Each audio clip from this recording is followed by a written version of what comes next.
Hi, my name is Ginger Broderick, and I'm the host of the Ginger New York TV show.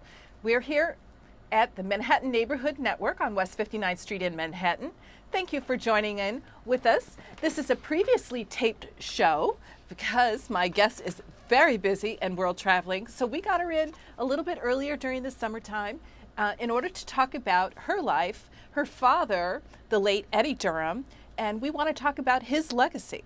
So please welcome Topsy Durham. Hi, Ginger. How Hey, are you? Thank you very much for coming in today. Pleasure to be here. Thanks for having me. Yes. Fitting me into your schedule. Oh, me into your schedule. I think that's more of the issue. Yeah. But yes. thank you so much for coming in today. You know, you're a musical family. You know, generations of it. You have a famous father, and it's really nice that we can pay tribute to him. Thank you. Because of all the work that he's done from the early in the 1930s, correct? Right. Yes. 1930s and up to the 80s, actually. So you're Eddie Durham's daughter. I'm his daughter. Yes. Yes. He was born in San Marcos, Texas, in 1906, but one has to remember it's the age of the mother, not the age of the father. So yes, he would be over 100 years old now. But and that would make you about 80, and I don't think you look 80. And, I age well. There you go. The genes. My mom is now in her 70s, and she's lives in New York as well. Wonderful. But I just got word from his hometown, San Marcos, that they are building a park in his honor, right on the block where he was born. Oh, wonderful. It's actually Martin Luther King Jr. Boulevard. Oh, wonderful. In the Dunbar area of San Marcos, Texas. And how large is this town of San Marcos? It's small. The largest population there are the students at Texas State University. They have about 40,000 students. Okay. And it's a small town, but it's in the middle of Austin and San Antonio. Okay. You can actually land in either airport and then drive to San Marcos. And what is it, about an hour or so? It's about an hour each way, yeah. Wonderful. A little more from San Antonio. But so he was born in the early 1900s. Right, and he died in 1987 in New York. Okay. And so I wanted to cover today some things that not necessarily found on the internet, because the research you can do on durhamjazz.com, which is a website that I started about 15 years ago, and I just add information for researchers, students, professors, and for myself as well when I have to do interviews, because the memory is not what it used to be. And it's a lot to go over. It's a lot to remember. My father was not just a musician or a composer. He was also an arranger. He was a trombonist, guitarist. He also did choreography for the bands when they were doing the flag waving with the horns and the hats. Interesting. And that's a lot of my father's work. And he mentored some all-women's bands in the 1940s during World War II. And he also mentored Charlie Christian, who's heralded as the first electric guitarist, but actually my dad was the first electric guitarist, the first to record on electric guitar. And about what year was that? That was in 1935 on a song called "Hitting the Bottle," which he did not write, with the Jimmy Lunsford Orchestra. That was the amplified guitar recording. The electric guitar recordings were in 1938 on a session that was produced by John Hammond Sr. For my father to showcase the electric guitar. And some of the first solos are on there, but it's the first recordings of electric guitar as well. And that the session was originally called Eddie Durham and His Bass 4. And they did 4 or 5 recordings, songs. And it didn't sell, and the record company also got sold, and so the new label says, well, we can't put it out with just 4 or 5 songs, so they brought in Lester Young, added Lester Young, and it became the Kansas City 5. Oh, interesting. So it went from the Eddie Durham and His Bass 4 to Kansas City 5 with Lester Young, and it's now famous, and it's known as the Lester Young Sessions. But if you read the liner notes, you'll see that there are 4 or 5 songs on there. I think it's 4 songs that Lester is not on, and that have an earlier that year, and then Lester was added later in the year. I think I have a picture of the album cover. We can take a break. Yeah, here it is. It looks like that on the bottom. So I'll send you that. Oh, isn't so that you interesting? Can, yes. So, So Kansas City Sessions. So he was the first to record on amplified guitar on contraptions that he made himself, and then he was the first to record on electric guitar. And he also was the first to record single-line solos, which he did with Benny Moten's orchestra in the early 1930s. I guess that was around 32, 33 maybe. Might have been earlier than that. I'm sorry. That's okay. Also recordings he didn't write: New Vine Street Blues, Spanish Stomp, and Rumba Negro, I think it's called. So there was, there's a lot of firsts for him. How did he get involved with music? Okay, that's an interesting question. Not that I mean to sidetrack you, but no, it's good that you asked me that, because his eldest brother, Joe Jr., I don't know what year he was born, but he was born before 1900. He was musical director for Teddy Roosevelt's homecoming cavalry band, the Rough Riders, in Texas, where his brother learned to read and notate music there. He taught all of his siblings to do the same when he came back. He taught them all how to play all the instruments they learned. My dad's father was a fiddler, and he played the square dances in Texas. Oh, interesting. So my father said that his father was three things. He was a fiddler, he was a bronco, and he was a great whiskey drinker. So, he was a party man. And sounds very Texan, yeah. Very Texan. And he, the funny thing is that the kids, my father and his siblings, they would somehow catch these rattlesnakes and take the rattles off of them and put them in the fiddle, and it would amplify the fiddle. Good heavens. So this amplification was something that my father seemed to be obsessed with from really young age, and I'm going to assume that was definitely his father's idea. And so he learned music from his brother, but they used to attend the square dances with their father. So I guess this is where his oldest brother learned, that he got an appreciation for music. Then as they got a little older, they joined the circuses. Texas had a gigantic circus called the Doug Morgan's Traveling Circus, and he played banjo at the time. But he learned banjo and trombone at the same time from his brother, and they had a family band called the Durham Brothers Orchestra. They joined the circuses, the minstrels, and that's how he learned to arrange for the brass bands. Eventually, they went to a bigger band called the 101 Wild Ranch Circus, which was bigger than Ringling Brothers and Barnum and Bailey. My. And as a matter of fact, the 101 Ranch Circus brought a lawsuit against the merger of Ringling Brothers and Barnum and Bailey, because they said, if they let them merge, then they would try to corner the market. And of course, obviously, they lost that lawsuit.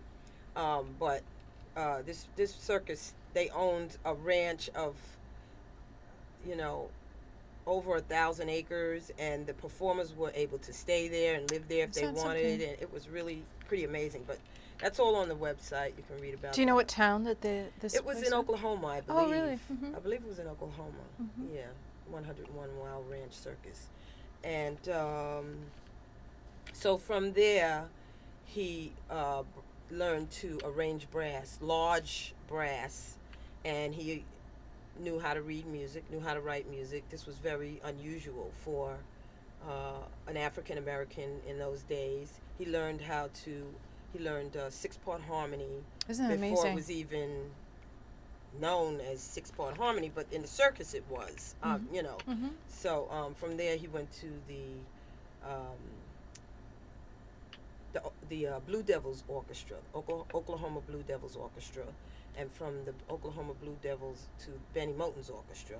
And when he came into Benny Moten's orchestra, it was a really good band, but he came in and he changed the whole musical structure of that band and started, brought them into well, you can't call it modern because it didn't exist at the time, but he kind of brought them into a jazz modern age where they would become more swingable. And what about, what age was he about at this time? Well, he was in the circus maybe at 12, 13. Oh, gee. Yeah. And he only spoke Spanish because the roots where they lived in Texas, he only spoke Spanish. He went on tour, on a tour bus with, it had to be Benny Moten's orchestra. And one of the trumpet players was an English teacher, taught him English on the bus. So a lot of his earlier compositions have Spanish names, like Rumba Negro has the name Spanish Stomp, but it was in Spanish. It was written in Spanish. Yeah, interesting. And, and he wrote a famous tune called Topsy. Yeah, he wrote Topsy for at a Count Basie Orchestra did it first in 1938, made it famous, and then Cozy Cole re-released it in 1958 as the first song as a drum major solo song. And then it was used again in 1970s in Star Wars in the cantina scene with the creatures playing. Now, is Topsy your real name? Topsy is that's not my real name. My father wanted me named Topsy. My mother said no. She says when you get the royalties for Topsy, you can change her name to Topsy. But in later years, I took it on as a nickname. Yeah, so. It's wonderful, very distinctive, and thank you. It's a secret code too. Or I guess I shouldn't say that. But it's funny because when I meet older people and I say Topsy, they have a reaction, to some other references Topsy meant in their day besides the song. And, and then, of course, jazz aficionados say, oh, Topsy, that was the song, So, and That's to make wonderful. people remember my name, I always say Topsy, not Turvy. Oh, okay. People who don't know the word Topsy or the name or the song. That's Yes. great. I love to hear about the history of names. Right, yes. So your dad was a youngster, right? 12, 15 years old. And I guess Right. the circus was a way for people to travel around the country, too. Right, yes. Yeah. They did travel all over. And through the work of the circus, that's how he learned Right. so much music and the Right. English language. Right. Wonderful. And the circus was a way for black musicians and white musicians to mingle. Even though the bands were separate, it wasn't like, okay, you went on the road with Glenn Miller and they don't allow black musicians in this band at this period. The circus was a little looser because it's a circus and, like I said, they could all stay on the ranch. And so after hours, they would mingle and they would go to the clubs, and my father would write stuff for them, and they would play it and they would charge at the door, and and that's how he learned to write. Isn't that something? Yeah. So eventually, when he was around 19, he was sent to an accelerated program for African Americans in Chicago, which I understand Coleman Hawkins went to a few years later, and they were teaching harmonies there. And so, he came in and he didn't finish the program because he pretty much knew as much as they did. And, he says, well, I already know 6-part harmony. I already, it was, so, he was very advanced at a very young age. That's wonderful. Traveling. Music education wasn't very much part of my family life, and it created such a hunger for it for me. So Right. I enjoy hearing all these stories, Right, and yes. certainly patronizing and supporting live artists and live music. Right, And yes. so it's great to have you here, Thank learning you. about the history of jazz. Right, yeah. So then, after this Chicago stint, how did he stay there, or did he move here to New York area? Not right away. I mean, he went to various different places with different bands because he was in the Jimmy Lunsford band for, I don't think he stayed with any band more than 2 years because he was hired to arrange for the band, to rehearse the brass section, sometimes to write. He always wrote for every band he was with. And he had some issues with the union where I don't know what the story was. I listened to some of my father's stories, and it doesn't make sense to me because it doesn't happen nowadays. I mean, not the way it did back then. So he moved around a bit. He was with Count Basie's orchestra. He was with Artie Shaw for a brief minute. He was with Cab Calloway for a couple of weeks, and then he was with Glenn Miller for a little while. He arranged In the Mood for Glenn Miller. Now, Glenn Miller didn't write In the Mood, and it was a song that had been around forever. It was never famous, but the arrangement my father put on it made the song famous. Wonderful. And it was the Glenn Miller Orchestra, that hired him. He wrote Slip-On Jive for Glenn Miller. He moved around a lot. He worked for Willie Bryant. Then in the 1940s, he was in Chicago with Sarah McLawler and the Cincoettes, where they used to, he was her musical director. He wasn't in the band because her band was all women's, always. Sarah's bands were always all women bands, and they were always combos. And because of you, we were able to interview Sarah Right, McLawler yes, recently, yes. and she was just a pleasure to have here. Yes. Yeah.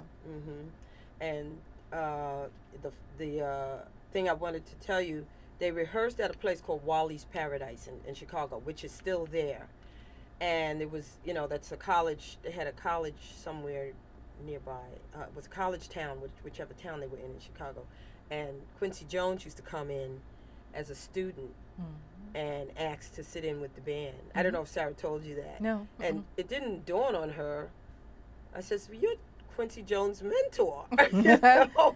She says, well, I don't think he really remembers that. I said, you'd be surprised. People remember their early influences, So he moved around a lot. I'm not exactly sure when he first came to New York, but I know that he met my mother in New York, and I was born in 1958. So I'm sure he was here before that, but he's been in New York since, until he died in 1987. And when he married my mother and they had 5 children, he stopped touring and he stayed home and So he was an older man by that point? He was in his early 50s, and he ran a club out on Long Island called Dick Schuetz. And there was another club, and he had a liquor license, and so he would run the club in Long Island. And so he was home, every night, and he was writing. And I remember going to Basie's house, and and him coming to our house, and Joe Jones and all those guys hanging out. But my brother knows more of that because he's a guitar player, He mixed more Right, with yes. them. And then after when I was about 16 or 17, my father joined the Harlem Blues and Jazz Band, and he was with them for 10 or 12 years until he died. And they started traveling around the world again. So How exciting. yeah. That's really wonderful. So, And how is it that the hometown contacted you for the park? well, Are you active yes, with I it? am. In 2004 or 3, the Calaboose African American Museum, which is across the street from where my father was born, which is a lot now. The woman, Johnny Armstead, she's passed away since. She contacted me and says, we want to do an exhibit, on your dad. This is his hometown. I'm the only black museum in town. And I said, fine. I sent her some artifacts and things for the museum and some photos and whatnot. And then she told me that she had discovered that that the house, at the time there was a house there, shack or something, there was where my father was born, and she was curious, and this was why she was contacting me. Isn't that interesting? So I said, okay. So she said, we're doing a tribute to him on his birthday if you want to come down. So the first year I didn't go, and then the second year, Like a music festival, you mean? outdoor music festival. So Eddie Durham music festival, excuse me. Wonderful. They had, within the year. I just want you to watch your hands Oh, okay. with the mic. Within the year, they established Eddie Durham Day, and Isn't that proclamated interesting? it Wonderful. on August 19th. Wonderful. And And that's his birthday. That's a birthday, right? And they asked me to come down and host the festival. Wonderful. So I That's not only hosted it, but I contacted Sam Ash, and Paul Ash was gracious enough to sponsor part of it. So I was able to bring my brother's band down, Top Groove, and he performed. And I had Rattlesnake Annie, who performed with my father as well, and the Harlem Blues and Jazz Band, and she also re-recorded "I Don't Want to Set the World on Fire" in a country genre, and it went to the top of the charts. And I remembered her name only from files I had looked at, and I said, "So Rattlesnake Annie, I'll call her because she did I Don't Want to Set the World on Fire," and wonderful, and she was just as wonderful as ever.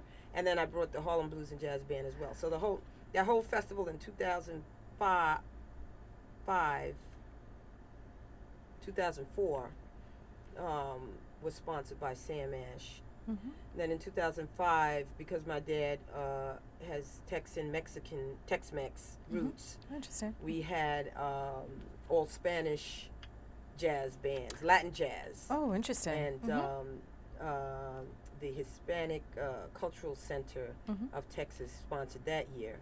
Then 2006 was my father's centennial year because he was born in 1906. So Gee whiz. Sam Ash partially sponsored again, and they released the Eddie Durham signature centennial guitar. And you have that photo, I think, I gave you. And so that was really a milestone, because finally someone had acknowledged that Eddie Durham was the pioneer of electric guitar, pioneer of the amplified guitar. It's wonderful. And, commemorated it with this release. So I've heard your husband play that guitar. Yes. It's really amazing. Yeah, Michael plays this. Michael Powers is my husband. And they released 10,000 of them. I don't believe there are any left. You have to get them used on eBay or something like that. But in the F hole, which is the hole, is my signature and my brother's signature. So you'll know if you have an authentic one by looking in the hole. Yes. Oh, wow. So I thought that was really special. It really is a little bit Very of trivia. nice. But when Miss Armstead passed away a couple of years ago, which was very, very traumatic for me, we became very close. She was like a stepmother to me, like Sarah is. Texas State University offered to take over the whole program and the project, and that was great because they have the funds and to do that, and the wherewithal to raise the funds, whereas Johnny and I were struggling to come up with sponsors and money every year. And so they produced it. Texas State University produced an 18-minute short documentary on my dad. They came up here and they interviewed Lauren Schoenberg and Dan Morgenstern from Rutgers University. He runs the Institute of Jazz Studies at Rutgers, and they put it. It's on the website as well. You can click it and see the 18 minutes. And then they proclamated something else. They do a lot in that town for my dad, but I do attribute a lot of that to the fact that it's a small town. It's easy to get things done. In New York, it's so much red tape to do anything, to get anything done. I mean, sometimes it happens, as you know. You have to be very persistent. Right, you do, exactly. But we did have a week-long Eddie Durham Jazz Festival at Dizzy's Coca-Cola at Jazz at Lincoln Center. Wonderful. Which Winton and Phil Schaap put it, their power behind to make it happen, which was great. That was in 2006 as well. And, I'm working now with the Texas Musicians Museum and the American Jazz Museum as well to get some artifacts to, whoever wants them. I have tons of stuff. So. Oh, that's really exciting. When I was in college, I studied accounting, and I took extra classes for as electives, and one was the history of jazz. Okay. Yeah, and one of our assignments was to go to a jazz club and write it up, the program, and I went to Blue Note Jazz Club, and it was for Dizzy. Yeah, Dizzy Gillespie was the. Oh, wow. Yeah. Yeah. Did you know who he was, or you just kind of went because... I knew of him through the studies, and I thought he would be an interesting musician to see. Yes. And I just was overwhelmed with the performance, and I'm so grateful for that class because it just opened up a whole new world to me. Right. You know, and I still enjoy going to Blue Note Jazz, and even for some contemporary artists that I, support. Right. And, well, I have a Dizzy Gillespie story. My father wrote a song called Wham, Rebop, Boom, Bam. Mm-hmm. And it's a real catchy swing dance song. Mm-hmm. Wham, rebop, boom, bam. I can swing and I can jam. Wham, rebop, boom, bam. I'm a killer dealer, yes I am. But then there's a part where it goes dun dun dun dun dun dun. And my father said that Dizzy, that's salt peanuts, salt peanuts. Oh. Dizzy came to him and asked him about using that riff. Isn't that something? You know, for salt peanuts, salt peanuts. Now, in my father's song, it doesn't say anything. It's just a riff. Uh-huh. And my father said to him, oh, that's nothing. You know, every song's based on another song, so you got it, you know. Then my father tells me later, years, he says, yeah, well, you know, I got that from another song. so he said, that's why I told him. Every song's based on another song. That's great. I thought that was hilarious. That's wonderful. Yeah, Dizzy's daughter lives in the tri-state area. Yes, I know. Yeah. I know. I've met her, yes. Yeah. I've met her. I've seen her in performance, and she's rearranged some of her Right. father's songs. That's fun. Mm-hmm. Yeah. It's Yeah, great. Cab Calloway's grandson, I believe, plays trumpet and leads his band as well. Mm-hmm. Yes. But the Harlem Renaissance Orchestra is going to be performing this summer at Midsummer Night Swing at Lincoln Center. And they always do a couple of my father's songs, Topsy and, Wow. you know, that type of thing. And trying to think of the name of another band. It'll come to me later. Mm-hmm. So... Good. So I want to mention some of the awards. My father has been inducted into the National Academy of Recording Arts and Sciences, NARAS Hall of Fame, for his arrangement of In the Mood. And he received the Kansas City Jazz Heritage Proclamation from the Kansas City Jazz Commission. He was the 1986 honoree at Harlem Week, along with Ella Fitzgerald and Dexter Gordon. Wow. I already mentioned that they've proclamated Eddie Durham Day in San Marcos, and that they are planning to open a park. And I'm hoping to have a gift shop there, Oh. you know, where people can come in and I can have film running 24 hours, you know, the opening hours, where they can see, you know, the Texas State footage and my own footage, because I've interviewed Al Gray and Illinois Jaquette and Phil Schaap and Sarah McLawler and Carlene Ray and And these are a lot of the jazz musicians during yeah. the 40s. big, yes. Benny Powell and Al Gray are, you know, late trombone players, top of their class. And Do you have an idea when this park will open? Well, they've commissioned the construction to begin this year, so I'd say by next spring.